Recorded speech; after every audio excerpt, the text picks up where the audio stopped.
Hi friends, strangers, internet. My name is Emily Hanhan. I love colorful makeup and colorful language. And today I'm here to predict beauty trends for 2020.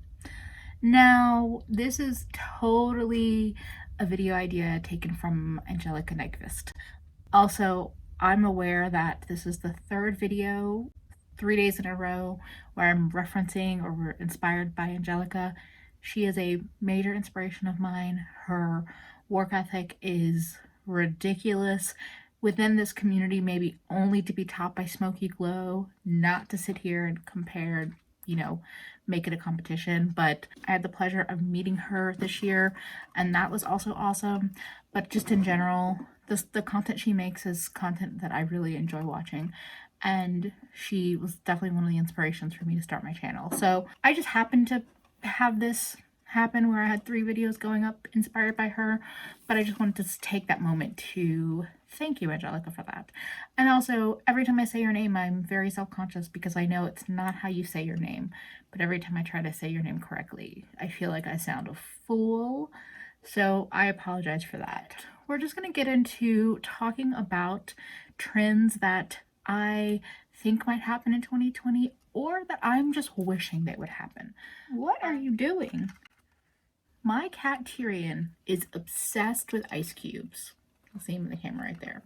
Anytime I have a cup that is clear with ice in it, he will hunt it down and annoy me to all fucking hell trying to get to it.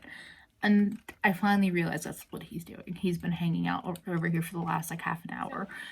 So Angelica had made this video 2018 to 2019, and she's made one again this year for 2020.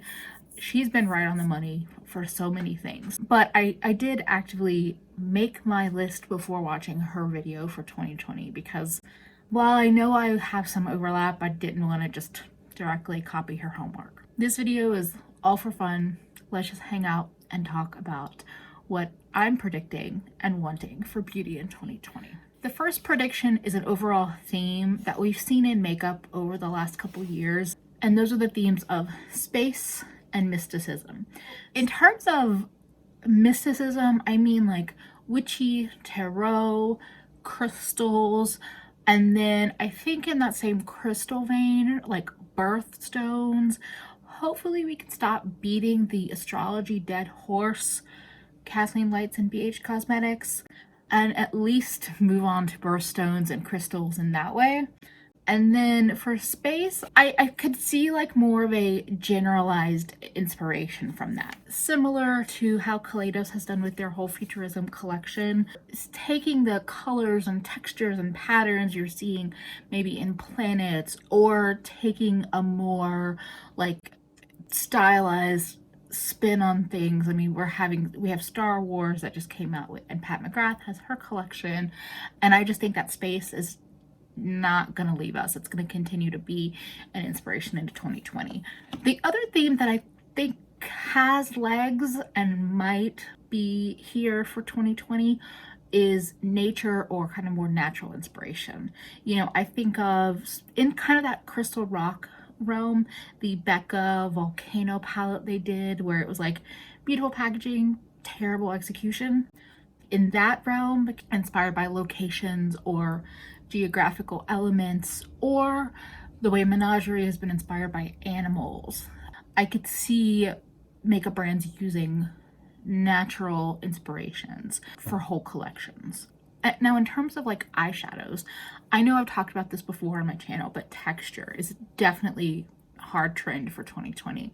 It's already been happening in 2019, but I think that 2020 is kind of going to be where hopefully it'll all culminate into a real strong trend. So I think with textures, I think it's not just about having texture on the eyes, but it's about mixing textures within a palette and within a look. So having palettes that have mattes, satins, slick metallic foils, chunkier kind of toppers, more duochromy or multi-chromy kind of shadows, like just thinking about that mix of different things, I think that's where we're going to be at. You're already seeing it. I think Huda Beauty did it with both the new nudes and the Mercury retrograde. Nabla did it with the Dreamy 2 Mystic palette. You know, they have all these different formulas within it. And I think in that same direction, we're going to continue to see the growth of glittery options that are not just pressed glitter. And I would love to see the death of pressed glitter, but we'll see if that happens. I think the rise of glittery shadows that are not just glitter is going to really hit the mainstream. And I think at the same time that that's going to happen, I also think it's going to be the death of the liquid shadow. I personally think the liquid glitter, liquid shadow thing is kind of no more. Unless a brand comes out with something that's absolutely game-changing, I'm thinking like pure hollow glitter liquid magic. Unless something like that happens, I really just see that whole product line kind of shrinking in 2020. I'm not saying that Stila won't have their glitter and glows and maybe their shimmer and glows anymore, and I won't say that other brands won't carry them, but I don't see brands actively like developing that side of their brand and bringing out new product. I would honestly be shocked if I saw Stila roll out more in their line or somebody else create that product. People are, generally speaking, more comfortable and more used to using powders in pans. So if they can reach for a palette that has that glittery, shiny, metallic, intense thing that they wanted in their liquid glitter, pretty sure that's what the consumers are going to do. They're going to be reaching for, buying, using these kinds of formulas because they're just easier to work with. So yeah, I think the rise of the technology of powder shadows is going to equally be the fall of liquid shadows. I do still think we also may be seeing more cool toned palettes or color stories, you know, and not like gray like the Venus Immortalis or blue like the Whale Song or Blue Blood, like more of colors that are, I guess, a bit more approachable, doing more true neutral palettes, adding a touch of purple into a palette so that it pulls a little bit cooler tones. So not that in your face color story that you think of when you think of cool tone shadows, but just a more approachable take on that. I just think we're going to see less and less of that orange tone brown that is in so many palettes these days. In terms of face, I take this from a perspective of somebody that consumes a lot of YouTube, follows a lot of Instagram, both makeup artists and kind of makeup enthusiasts. And I feel like we might see kind of a collision of like the makeup artist kind of looks that you're seeing from Katie Jane Hudgens and the kind of approach to makeup that somebody like Samantha Ravindal is taking with like the Glossier influence, like all of that kind of colliding with some of the hardcore makeup lover aesthetics, where I think people are going to feel more comfortable, or it's going to be more kind of acceptable to be kind of barefaced but with still a lot of makeup on. So doing spot concealing and then, you know, your badass eye look or a bold lip and minimal foundation. I just think we might be leaving behind the full coverage take on faces without leaving behind the other parts of the makeup look. So I think that would be really exciting to see more people, you know, using lighter weight bases and still playing with all the other parts of their makeup look. I think of something like the Pat McGrath foundation that came out this year that was like sheer, kind of buildable. I think her foundation to me was kind of a signifier that this is a bigger movement that could be happening. Now, also in terms of face, I just think the all over glow might be something that we're gonna kind of really settle into for 2020. And I think that's both approach. So, you know, you have, again, the Glossier look where everything is dewy and kind of tacky to the touch. But I think we're also going to be seeing more sheeny, softly glowing powders really be a mainstream trend so that you can do your makeup and leave the house and have it on all day while still having that luminous look. I think of the ABH Luminous Foundation, the NYX Glowy Foundation. I think more brands are going to be bringing out powders that are inspired by the Hourglass ambient lighting powders so that your full face can have that glow to it that looks like natural skin or highly moisturized, high skincare skin, but you can actually like touch it and the products that are on there don't travel or move. I also think that both for eyes and face, I think more blown out things are going to be happening, like where blush is kind of more applied with like a big swath, or your eyeshadow is blending out into your blush, or your eyeshadow looks like watercolory, like soft bits of color. Well, even though I'm wearing an extremely bold eye look that's like kind of structured, I think we might be veering into the world of kind of like blurring colors together, letting them kind of end where they want to end, or doing a soft wash of color from your lid up. We'll see. I think it's a really pretty aesthetic. It might be a refreshing take, at least for Instagram makeup, compared to all of the cut, crease, structured liner kind of looks that we are still seeing out there. I guess that's kind of a wish list look. I love blush draping. I want to see that on everybody. I just think it's gorgeous. I think blush on your temples, on your nose, on your cheeks, on your chin looks so pretty. And speaking of glow, I think glowy blushes are just going to get better and better and better. I think there's going to be more formulas out there where if you have really textured skin or you're more self-conscious about your skin, you could still wear something that's glowy that isn't going to amplify texture as badly as some of the previous glowy blushes that were out there. And I also hope that with blushes, we'll see a buildability with a shine. So I think about the Cover FX blushes that I love. If I just do a soft bit of the shine, the shimmery formula over the matte, it's a really subtle, nice shine.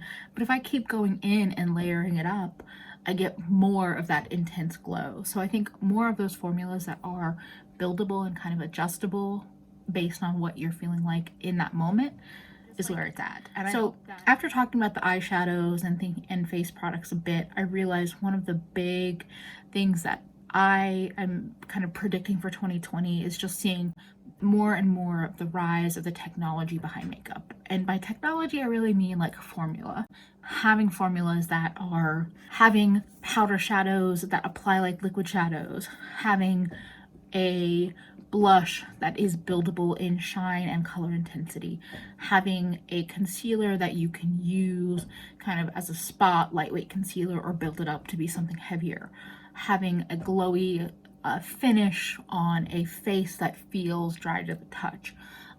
These all feel like that same concept of like we're just improving formulas and getting better and better and better. I think formula is going to be what inspires makeup lovers to keep shopping, because we're already all like at capacity. Even if we're interested in what's coming out, a lot of the times if you take a second to look at it, you're like, I already have that in my collection. But if you come at me with some kind of interesting formula or texture that I haven't seen before, I'm just gonna keep referencing this palette, then you might get my money. With lip products, I don't think gloss is going anywhere. I hope it's not going anywhere.